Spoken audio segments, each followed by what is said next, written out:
Hello wives, அனைவருக்கும் வணக்கம். செல்வம் அதிர்ஷ்டம் கிடைக்க இந்த ராசிக்காரர்கள் வணங்க வேண்டிய தெய்வங்கள் இதுதான். மேஷம் முதல் மீனம் வரை மொத்தம் 12 ராசிகளும் அதில் 27 நட்சத்திரங்கள் என உள்ளன. ஒவ்வொரு ராசிக்கும் ஒரு அதிபதி இருப்பது போன்று ஒவ்வொரு நட்சத்திரத்துக்கும் ஒரு நட்சத்திர அதிபதிகளும் இருக்கின்றன. இவற்றின் இணைந்து நம்மை வழிகாட்டி வருகின்றன. என்னுடைய ராசி நல்ல ராசி என்று எல்லோருமே பாடலாம். காரணம், 12 ராசிகளுமே நல்ல ராசி தான். 27 நட்சத்திரங்களுமே நல்ல நட்சத்திரங்கள் தான். ராசிக்குரிய கோயில்கள், தெய்வங்களை வணங்க நம்முடைய நேரமும் நல்ல நேரமாகும். செல்வ வளமும் பெருகும். வாழ்க்கை நிர்ணயிக்கப்பட்டது என்று, எல்லாம் விதிப்படி என்று அமைதியாக இருந்து விடாமல் இறைவனை மனதார வேண்டினால் நிறைய நன்மைகள் நடக்கும். நாம் நல்லதே நினைத்து நல்லதே செய்தால் விதியும் நம் வசமாகும். 12 ராசிகளும் தங்கள் தெய்வங்களை தினம் ஒரு நிமிடம் நினைத்து வணங்க செல்வ வளம் பெருகும். அதிர்ஷ்டம் தேடி வரும். நன்மைகள் நடக்கும். அந்த ராசியினருக்குரிய கோயில்களுக்கு வாய்ப்பு கிடைக்கும் போது சென்று வணங்கலாம். அந்தந்த தெய்வ படங்களின் உருவப்படங்களை உங்கள் வீட்டில் வைத்து தினமும் வணங்கலாம். உங்கள் ராசியின் முழு நன்மையும் உங்களுக்கு தவறாமல் கிடைக்க தினமும் ஒரு நிமிடம் கண்களை மூடி நம்முடைய ராசிக்குரிய தெய்வத்தை வணங்க அதிர்ஷ்டமும் ஆனந்தமும் தேடி வரும். கன்னிராசிக்காரர்கள் தெய்வீக வழிபாடுகளில் சிறந்தராகவும் ஆசார சீலராகவும் நீதி நேர்மை பண்புகளை கொண்டவராகவும் இருப்பார்கள். சமூக சேவைகள் செய்பவர்கள். செல்வத்துடனும் செல்வாக்குடனும் சிறப்புடன் விளங்குவார்கள். புதனை அதியாக கொண்ட கன்னிராசிக்காரர்கள் வணங்க வேண்டிய தெய்வம் சீமன் நாராயணனை வணங்க வெற்றிகளும் அதிர்ஷ்டமும் தேடி வரும். இந்த ராசிக்காரர்கள் தினமும் காலையில் தூங்கி எழுந்ததும் இதை பாருங்கள், அதிர்ஷ்டம் வரும். ஆம், நாம் தூங்கி எழுந்ததும் பார்க்க வேண்டிய பொருட்கள் என்னென்ன என்பதை பார்க்கலாம். நாம் தினமும் காலையில் தூங்கி எழுந்ததும் சில பொருட்களை பார்ப்பதால் அதிர்ஷ்டம் கிடைக்கும் என்று கூறுகிறார்கள். தூங்கி எழுந்ததும் எந்த பொருட்களை பார்த்தால் அதிர்ஷ்டம் வரும் என்பதை பார்க்கலாம். நாம் தூங்கி எழுந்ததும் அதிர்ஷ்டம் தரக்கூடிய சில பொருட்களை பார்க்க வேண்டும். அந்த பொருட்களை பார்ப்பதால் நம் வாழ்க்கையில் உள்ள கஷ்டம் தீரும் என்று நம் முன்னோர்கள் கூறுகிறார்கள். நாம் தினமும் காலையில் தூங்கி எழுந்ததும் சாமி படங்களை பார்க்கலாம். சாமி படங்களை பார்ப்பதால் அந்த நாள் எந்த ஒரு தீங்கும் ஏற்படாத நாளாக இருக்கும். தூங்கி எழுந்து முதலில் சாமி படங்களை பார்ப்பதால் அதிர்ஷ்டம் கிடைக்கும் என்று கூறுகிறார்கள். அது மட்டுமில்லாமல் பல மடங்கு நன்மை உண்டாகும் என்றும் நம்பப்படுகிறது. சூரிய உதயம். காலையில் தூங்கி எழுந்தவுடன் சூரிய உதயத்தை பார்ப்பதால் அதிர்ஷ்டம் கிடைக்கும் என்று கூறுகிறார்கள். காலையில் சூரிய உதயத்தை பார்ப்பதால் வாழ்க்கையில் உள்ள கஷ்டம் தீர்ந்து நன்மை உண்டாகும் என்று கூறப்படுகிறது. கடிகாரம். தினமும் காலையில் நாம் தூங்கி எழுந்தவுடன் ஓடும் கடிகாரத்தை பார்க்க வேண்டும். கடிகாரத்தை பார்ப்பதால் அதிர்ஷ்டம் கிடைக்கும் என்றும் கூறுகிறார்கள். எல்லோருடைய வாழ்விலும் நேரம் என்பது இன்றியமையாத ஒன்று. நேரத்தை வீணடிக்க கூடாது என்று கூறுவார்கள். நிற்காமல் ஓடிக்கொண்டிருப்பதுதான் கடிகாரம். நிற்காமல் சுற்றி கொண்டிருக்கும் கடிகாரத்தை நாம் தூங்கி எழுந்ததும் பார்ப்பதால் அதேபோல நாமும் நம் வாழ்க்கையில் முன்னேற முடியும். அதனால் அதிர்ஷ்டம் கிடைக்கும் என்று கூறுகிறார்கள். கண்ணாடி. நாம் தூங்கி எழுந்ததும் கண்ணாடி பார்க்க வேண்டும். கண்ணாடி பார்ப்பதால் நமக்கு நன்மை கிடைக்கும் என்று கூறுகிறார்கள். கண்ணாடியை தெய்வ சக்தி கொண்ட ஒரு பொருள் என்று கூறலாம். நல்ல நிகழ்ச்சிகளில் கொடுக்கப்படும் மங்கள பொருட்களுடன் கண்ணாடியையும் கொடுப்பார்கள். காலை எழுந்ததும் கண்ணாடி பார்ப்பதால் நம் மனதில் உள்ள தீய எண்ணங்கள் நீங்கி நல்ல எண்ணங்கள் கொடுக்கிறது. அதனால் காலையில் எழுந்ததும் கண்ணாடி பார்ப்பது நல்லது என்றும் அதிர்ஷ்டம் தரும் என்று கூறுகிறார்கள். மலர்கள். தினமும் தூங்கி எழுந்ததும் நறுமணமிக்க மலர்களை பார்ப்பதால் லட்சுமி கடாட்சம் கிடைக்கிறது. அதனால் தூங்கி எழுந்ததும் மனமிக்க மலர்களை பார்ப்பது நல்லது. இதனால் வீட்டில் செல்வ வளம் பெருகும். அதே சமயம் தூங்கி எழுந்தவுடன் தவறையும் பார்க்கக்கூடாத 4 விஷயங்கள். எப்பொழுதுமே தூங்கி விழித்தவுடன் புதிய தினமாக தான் மனதில் நினைக்க வேண்டும். சில நேரத்தில் தூக்கத்திலேயே உயிர் பிரியும் அபாயங்களும் உண்டு. எனவே தூக்கமும் ஒரு மனிதனுக்கு மரணத்தை போன்றதுதான். ஒவ்வொரு நாளைய பொழுதும் நீங்கள் புதிதாக பிறந்ததாக நினைப்பதால் அன்றைய நாளே சிறப்பானதாக மாற்றிக்கொள்ள முடியும். முன்பெல்லாம் தீபாவளி பொங்கல் என்று வந்துவிட்டாலே அவ்வளவு உற்சாகமான மனநிலையில் இருக்கும். ஆனால் இப்பொழுது இருக்கும் சூழ்நிலையில் அது சாதாரண நாள் போல கடமைக்கு என்று கொண்டாடி வருகிறோம். நம்மை சுற்றி என்ன நடந்தாலும் நம்முடைய உற்சாகத்தை குறைத்துக் கொள்ளக்கூடாது. தூங்கி எழுந்ததும் நாம் பார்க்கும் முதல் விஷயத்தை ஆழமாக மனம் பதித்துக் கொள்ளும். எப்பொழுது கேட்டால் கூட காலையில் நீங்கள் முதலில் எதை பார்த்தீர்கள் என்று உங்களுக்கு ஞாபகம் இருக்காது, மறந்தே போயிருக்கும். ஆனால் உங்களுடைய ஆழ்மனம் அதை கிரகித்துக் கொண்டிருக்கும் என்பதுதான் உண்மை. அதனால்தான் காலையில் இருந்தவுடன் சில பொருட்களை பார்ப்பதால் அன்றைய நாள் புத்துணர்வுடன் இருக்கும் என்று கூறுகிறார்கள். அதிலும் குறிப்பாக நம்முடைய இரு உள்ளங்கையை பார்ப்பது அன்றைய நாளை அதிர்ஷ்டமாக கொண்டு செல்லும் என்று கூறப்படுகிறது. அதேபோல கண் விழித்ததும் பார்க்கக்கூடாத இந்த 4 பொருட்கள் பற்றிய தகவலை பார்க்கலாம். முதலில் நாம் தூங்கி எழுந்து கண் விழிக்கும் பொழுது மற்றவர்களுடைய முகத்தை பார்ப்பதை விட நம்முடைய முகத்தை கண்ணாடியிலும் உள்ளங்கையை பார்ப்பதும் அதிர்ஷ்டம் தரும். அதேபோல தெய்வீக படங்களையும் விக்கிரகங்களையும் பார்ப்பது நல்ல நேர்மறை சிந்தனை உண்டாகும். பணமழை பொழிய கண் விழித்ததும் மகாலட்சுமியின் உருவத்தை அல்லது மகாலட்சுமி வீட்டிற்கும் தாமரையின் படத்தையும் பார்ப்பது மிகவும் நல்லது. எனவே தூங்கும்பொழுது உங்களுக்கு நேரெதிரே தாமரை படத்தை பெரிதாக மாற்றி வையுங்கள். அந்த இடத்தில் இருக்கக்கூடாத விஷயங்களும் உண்டு. மிருகங்கள் வேட்டையாடுவது போன்ற படத்தை சிலர் சுவற்றில் மாட்டி வைத்திருப்பார்கள். இந்த படத்தை வீட்டில் வைத்திருப்பது எதிர்மறை சிந்தனைகளை தூண்டும். அதிலும் கண்விழித்து பார்க்கும் பொழுது இந்த படத்தை பார்ப்பது அன்றைய நாளை உற்சாகம் இழக்க வைத்துவிடும். அதேபோல கண்விழிக்கும் போதே அபசகுண வார்த்தைகளை பேசுவதும் சண்டையோடு ஆரம்பிப்பதும் அன்றைய நாளை வீணாக்கிவிடும் என்பதால் முடிந்தவரை மனதை சாந்தப்படுத்தி அமைதியான தியான நிலைக்கு 5 நிமிடம் அமர்ந்து கோபத்தை குறைத்து கொண்டு தெரிந்த மந்திரத்தை உச்சரித்து பின்னர் எழுந்திருப்பது மிகவும் நல்லது. ஆர்ப்பரிக்கும் கடல் அலைகள், கொழுந்து விட்டெறியும் நெருப்பின் சுவாலைகள், இவைகளை கட்டாயம் விழித்தவுடன் பார்க்கக்கூடாது. இவைகள் மனதில் ஒருவிதமான சங்கடத்தை ஏற்படுத்தி எதிர்மறை ஆற்றல்களை பெருக செய்துவிடும். ஆனால் வீட்டில் காலையிலேயே விளக்கு எரிந்து கொண்டிருப்பதால் சுடர் விட்டு எரியும் தீப விளக்கை தாராளமாக நாம் பார்க்கலாம்.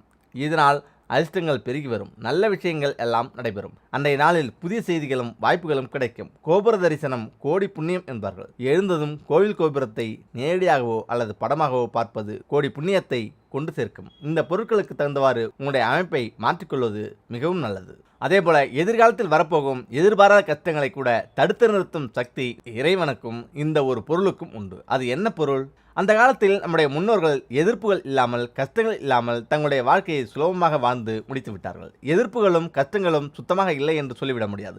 ஆனால் அந்த கால சூழ்நிலையை இந்த காலத்தோடு ஒப்பிட்டு பார்க்கும்பொழுது நிச்சயம் அந்த காலத்தில் வாழ்ந்தவர்கள் கொடுத்து வைத்தார்கள் என்றுதான் சொல்லலாம். நம்முடைய இந்த பிறவி கலிகாலத்தில் என்றுதான் எழுதி வைத்துள்ளது. அந்த காலத்தில் போட்டிகளும் பொறாமைகளும் குறைவாகத்தான் இருந்தது. இந்த காலகட்டத்தில் போட்டிகளும் பொறாமைகளும் எதிர்ப்புகளுடனே வாழும் சூழ்நிலைதான் நமக்கு உள்ளது. சரி, இந்த எதிர்ப்புகளிலிருந்து நம்மை நாமே எப்படி காத்துக்கொள்வது? கலியுகத்திலும் கலங்காத வாழ்க்கையை பெற வேண்டும், எதிர்ப்புகளை எதிர்கொள்ள வேண்டும் என்றால் என்ன செய்ய வேண்டும்?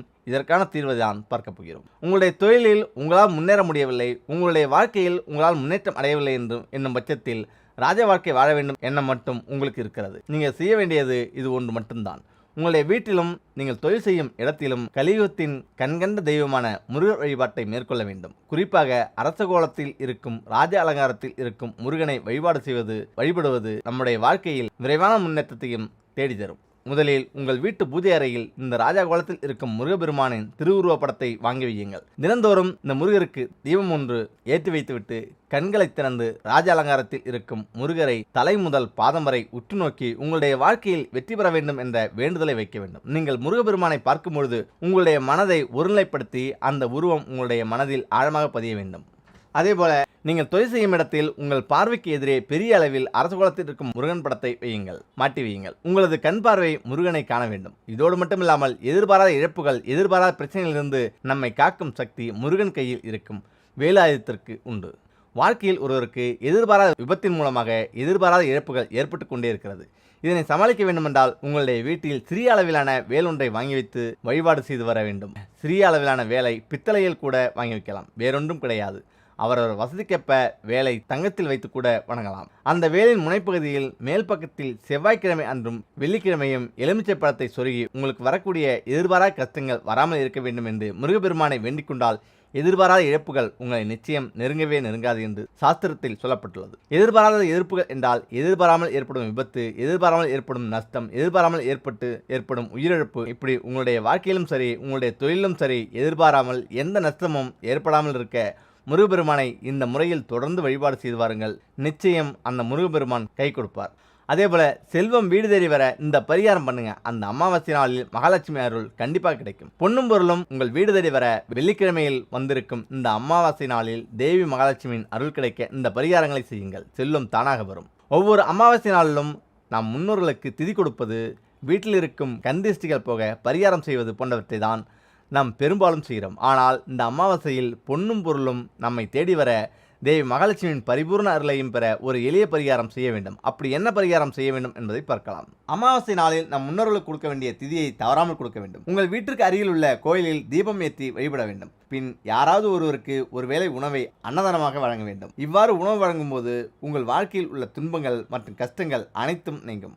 பரிகாரம் 2. இந்த பரிகாரம் செய்ய மஞ்சள் நிற பட்டு துணி எடுத்துக்கொள்ளவும். அதில் ஒரு கைப்பிடி அளவு உப்பு, 5 ரூபாய் நாணயம் 1 மற்றும் சிறிய அளவுள்ள தங்கம் அல்லது வெள்ளி வைக்கவும். ஒருவேளை இவை இல்லை என்றாலும் பரவாயில்லை.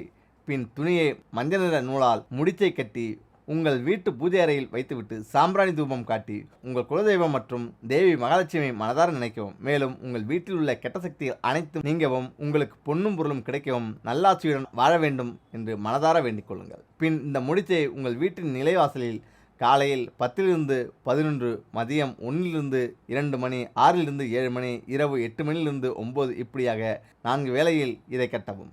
அடுத்த அமாவாசை வரும் வரை முடிச்சு அப்படியே இருக்கட்டும். அதன் பின் இந்த முடிச்சை கட்டி உப்புக்கள் படாத இடத்தில் போடவும். துணியை அலசி காய வைத்து மறுபடியும் உப்பு, 5 ரூபாய் நாணயத்தை வைத்து மறுபடியும் இதேபோல் பூஜை அறையில் வைத்து பூஜை செய்த பின் உங்கள் நிலைவாசலில் கட்டிவிடுங்கள். தேவி மகாலட்சுமி அருள் கிடைக்க இந்த முடிச்சு எப்போதும் உங்கள் வீட்டில் இருக்கட்டும். அதேபோல வீட்டு பூஜை அறையில் ஒரே கடவுளுக்கு நிறைய சிலைகள் வைத்திருப்பது நல்லதா? உங்களுடைய வீட்டு கோயில்களில் அல்லது பூஜை அறையில் ஒரு கடவுளுக்கு நிறைய கடவுள்கள் வைத்திருப்பது நல்லதா? வாஸ்துபடி அதை என்ன செய்ய வேண்டும் என்று பார்க்கலாம். உங்கள் வீட்டின் கோயிலில் அல்லது பூஜை அறையில் ஒரே கடவுளுக்கு சிலைகள் அதிகமாக இருந்தால் வாஸ்து குறிப்புகளில் சிறப்பு கவனம் செலுத்த வேண்டும். இதனால் உங்கள் வீட்டிற்கு எதிர்மறை ஆற்றல் வராமல் இருக்க கவனமாக இருக்க வேண்டும். வீட்டு பூஜை அறை புனிதமானது.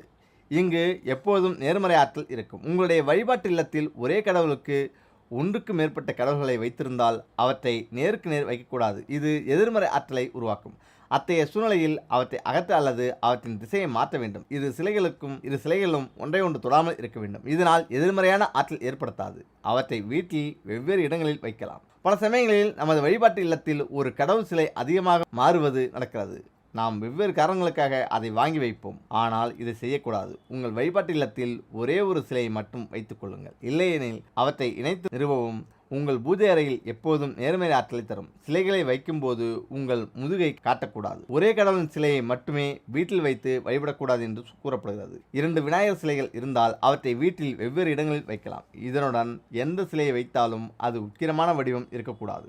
இதனால் வீட்டில் கருத்து வேறுபாடும் மனக்கசப்பும் அதிகமாகிறது. இதனால் குடும்பத்தில் பிரச்சனைகள் நீடிக்கிறது. ஒருவேளை சிலைகள் சிதையவோ உடையவோ தொடங்கினால் உடனடியாக அவற்றை வழிபாட்டு தளத்தில் இருந்து அகற்ற வேண்டும். ஏனென்றால் உடைந்த சிலைகள் வீட்டில் எதிர்மறையான ஆற்றலை ஏற்படுத்துகின்றன. வாஸ்து விதிகளின்படி வீட்டுக் கோயில்களில் சிலைகளை நிறுவினால் உங்கள் வீட்டில் எப்பொழுதும் மகிழ்ச்சியும் வளமும் பெருகும்.